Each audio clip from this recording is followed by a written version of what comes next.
everyone, I'm Sarah Kajumka with your political news update for Monday, January 31st. Foreigners are begging to get out of Egypt as chaos continues in the streets, but the demonstrators refuse to back down until President Hosni Mubarak resigns.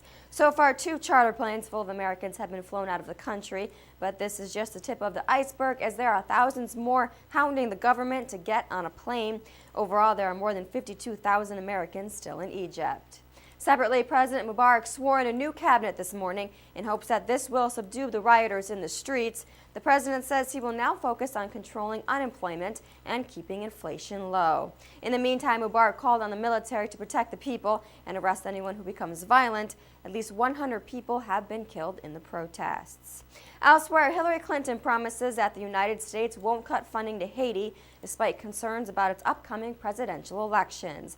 The Secretary of State is on her way to the country in order to put pressure on the government to keep its elections free of corruption and full of viable candidates. However, Clinton added whatever the government decides to do won't affect the money coming in to help the thousands of people displaced by last year's earthquake. And back home, both political parties claim their #1 priority is creating jobs, while pointing the finger at the other side for losing focus. Republicans won in the fall thanks to a promise to boost employment, but this week Democrats are accusing them of only caring about a repeal of the health care law.